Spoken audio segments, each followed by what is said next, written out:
Welcome to the Capital Link Shipping Podcast series. I am Nicholas Bornolius, President of Capital Link, and I'm delighted that today we're hosting another very interesting podcast. Today's discussion will focus on the product tanker sector, on the trends, developments, the outlook, the fundamentals of the sector, but also we are going to delve into topics of wider importance for the industry, for the shipping industry as a whole. And we are delighted to have with us today two leading experts. We have Kim Ullman, the Chief Executive Officer of Concordia Maritime, and we have also Ben Nolan, Managing Director at Stifel. Both of them will have a discussion, again, on the product tanker sector and the current challenges and opportunities in shipping as a whole today. And without any further delay from my side, I will pass the floor to Ben and Kim. Please go ahead.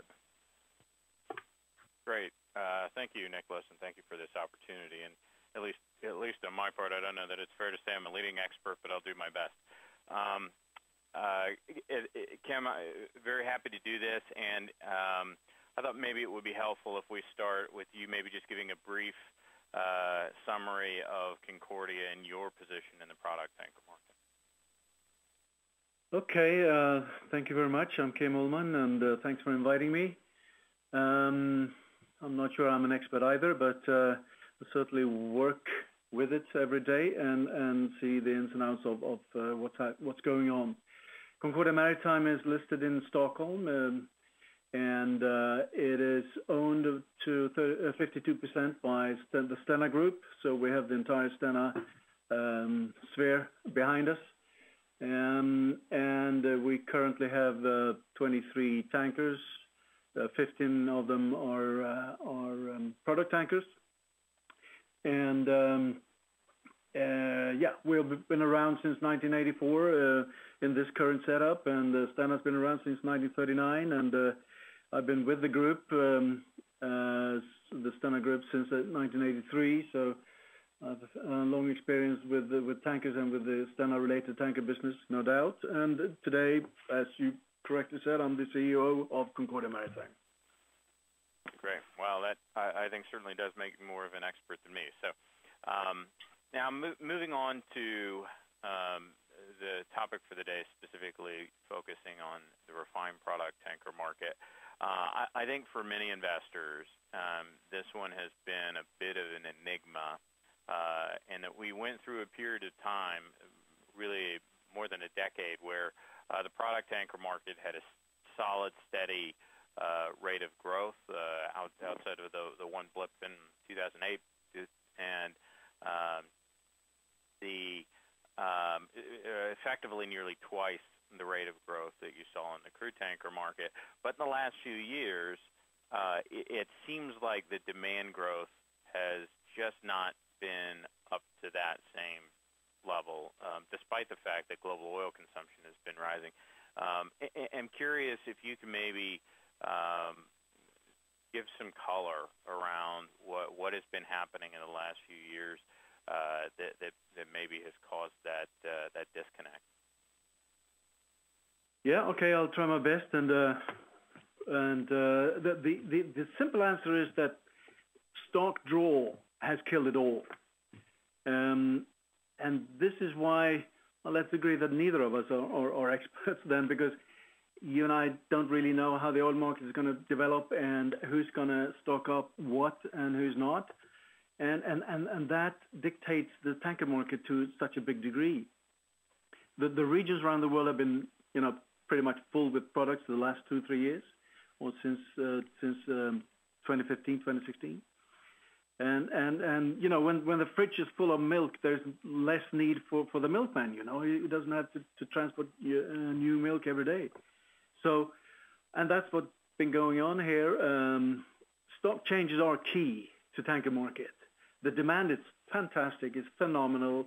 You can see the crude oil curves, now rushing through the 100 million barrels a day, but you don't put crude oil into your cars. You do put products into your cars, so the demand has been absolutely phenomenal. But when you stock up the way you did stock up in 2015 and first half of 2016, things were fantastic. Then you had demand growth rates of 5 to 10%, I'm sure, in the product tanker market. But then when you start to draw from the stocks, there's no need. The demand figure for product tankers is going down not because consumption is down, but the people are in the consuming areas taken from the inventories. And that's in a nutshell. That's how easy it is. I'm pretty sure now when things have started to normalize. We have since this summer inventories, give it crude and or products, give it everything, been normalized through this 5-year average thing, and in order for the oil companies and these guys who were holding inventories not to deplete it even more, they started to produce more, export more, ship more, and the negative marginal growth for product tankers, I'm sure it's going to be back to the 5 to 10% demand growth again, and very, very hard, and it's almost impossible to put an exact figure on it, because what happens is that you have these arbitrages, opens and closes, and you don't know, and there's no way you can tell when that is going to happen. But I'm pretty sure that, if it's 5 or 6 or 7 or 8% increase in product tankers over the next year or so, or give it 2 years at least, that's where it's gonna be, and that does not rhyme with the overall oil consumption growth of a 1% or 2% or something like that. This is because arbitrage has started. You start to ship it, and you need to fill up the stocks more. So stock change is the answer to that. Okay, now that makes sense, and now with at least some stocks being low, there's just there's a little room for depletion to continue, and a rebuilding of inventories obviously would help the product tanker market. But what other factors, specifically, one of the things that I've focused on in the past is the development of new export-oriented refineries around the sources of oil production. How big of an impact do you think that refinery development has, and are you expecting that to be much of a driver in the next several years? Yeah, I think it will continue to. Just to finish off the previous question, of course, now what we've seen in the market now, when the exporting and the producing countries are, shipping more oil, we suddenly immediately, or give it a month or two, see it on the tanker rates, and that is what has happened and will continue to happen. We'll come to the OPEC cut later on, but to answer your question on that, new refineries and the change of new refineries, it is overall good. Why is it good?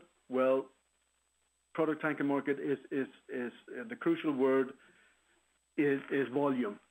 We need volume. We need volume, and we need new refineries. New refineries are, fair enough, instead of importing products, they are now importing crude oil, and they make refined products out of it. And from that perspective, it could be bad if it happens in China and in Korea and Japan, but it's not happening in Japan and Korea.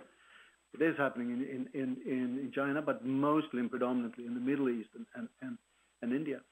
And what these guys are doing when they build new refineries is that they're not selling everything domestically.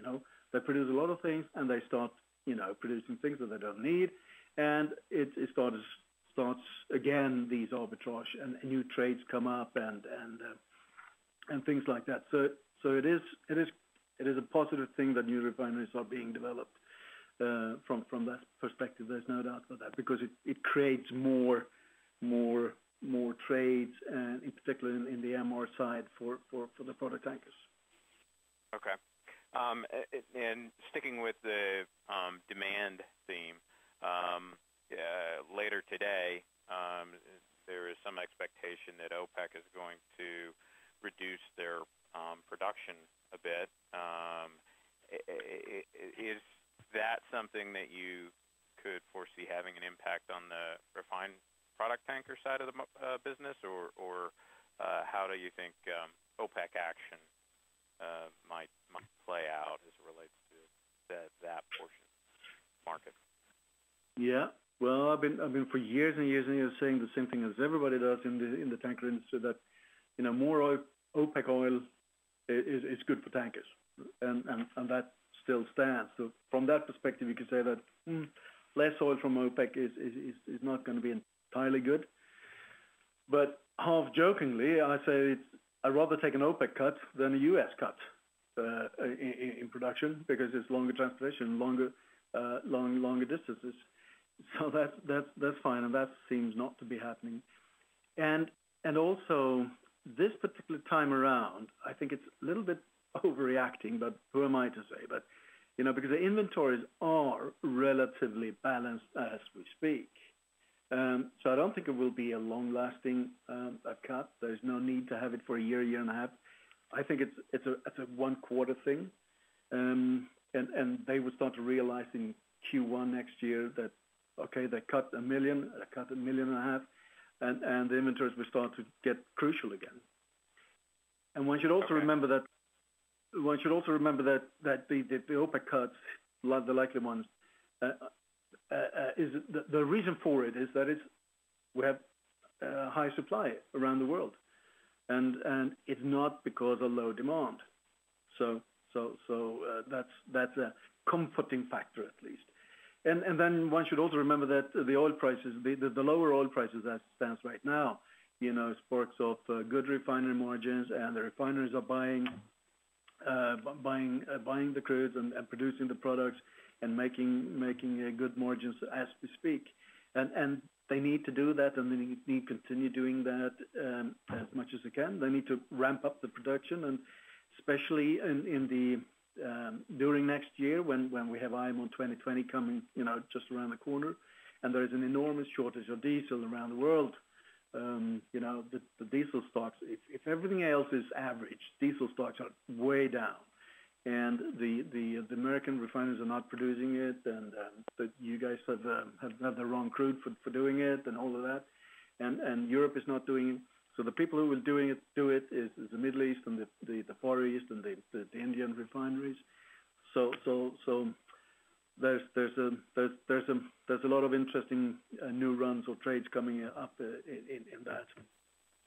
Well, that's interesting. And just to follow on the IMO topic, have you done any math on sort of how big of an impact do you think the implementation of IMO 2020 regulations are likely to be on the product tanker space? Along with that, are there any specific vessel classes that you think might be especially well positioned to benefit, or any specific locations or anything of that sort? Just curious if you maybe can frame in or quantify a little bit more of the impact that IMO 2020 has on product tanker business. No, I cannot. I cannot put a figure on it again. It's absolutely impossible to do that. It's not even $1 million question, So, but you can rest assured that it will increase the demand. We have the enormous shortage of diesel in the Western Hemisphere, but you have surplus of fuel oil, and there will be fuel oil transportations and fuel oil shipments and blending cargoes or cargoes to be used for blending being sent from west to east, being cracked down to diesel and shipped back again. To what extent? I mean, you can read all the material you want about a couple of 2-3 million barrels a day and try to convert that into tanker demand, and it's going to be extremely difficult to do. But if this comes on top of a balanced market, pretty much a balanced tanker market in 2019, 2020, come 2020, it comes on top. And when things comes on top of each other, so to speak, you can see what can happen. I mean, Look at the Caribbean right now. The spot tanker MR rates are 30,000, 35,000 because there's a number of ships being held up in bad weather. So I'm not going to put a figure of it on it, but it is significant, and it's material, and whether it's 5, 10, or 15% remains to be seen. One should always remember, even if I were to put a number on it, I had the 16 expert coming up with, it's going to be 18% or so. That doesn't mean that every Tom, Dick, and Harry can go out and order new ships because there's going to be an 18% increase in demand, because it's 18% increase in demand for a short period in such a case, for a year, for 6 months or so. But it's certainly going to spark off some interesting new trades, increasing demand for product tankers. And again, it's going to be significant, and whether it's 5, 10, 15, or 20%, I do not know. Okay. Yeah, as you say, it will be interesting to see how it develops. But now, if we could shift to the supply side, I think this is an area where I know a lot of owners have been a little bit more optimistic. It's, as you say, it's hard to really pin down demand exactly, but supply is a little bit more transparent, and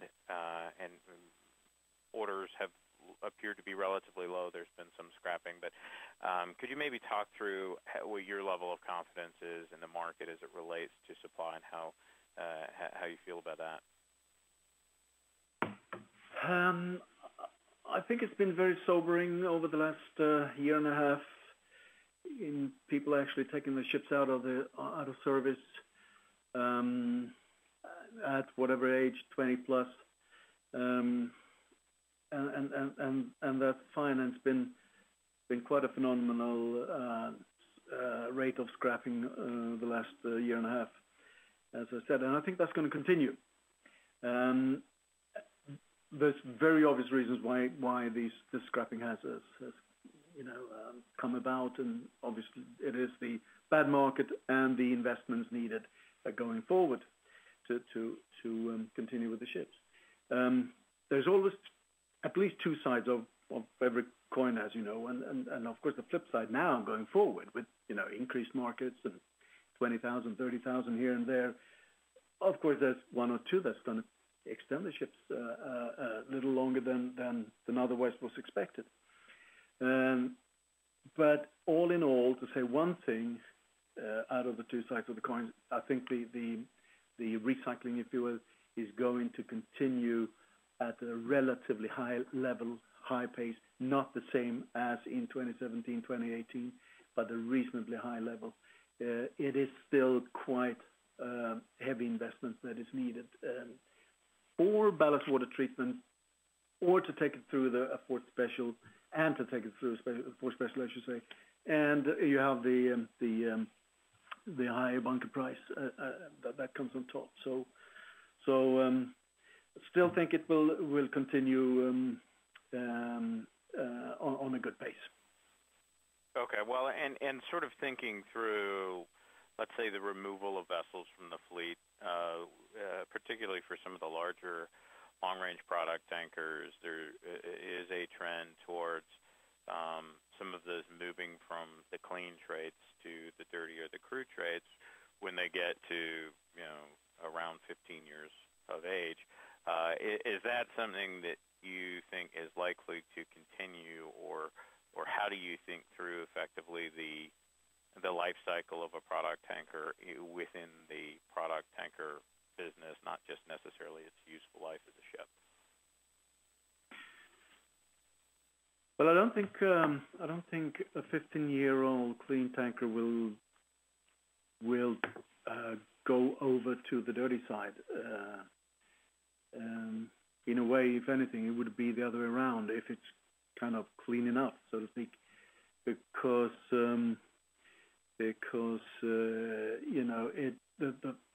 these age restrictions that some of the oil companies have at the age of 15, they start to be either hesitant or not preferred, or in some cases not allowed to charter ships over 15 years of age. I think it's a drag in itself. It's bad in itself, and it should be discussed at maybe at another forum. But that definitely goes for the dirty ships, so to speak. Some of the oil companies are saying, I can take a clean ship beyond 15, but I can't take a dirty ship. So no, I don't think a 15-year-old clean tanker will go to the dirty side. However, what has been good with the higher dirty market as it is right now, all the dirty or the LR1s, the LR2s, no, not the LR1s, the Panamaxes and the Aframaxes and the Suezmaxes, they have all started their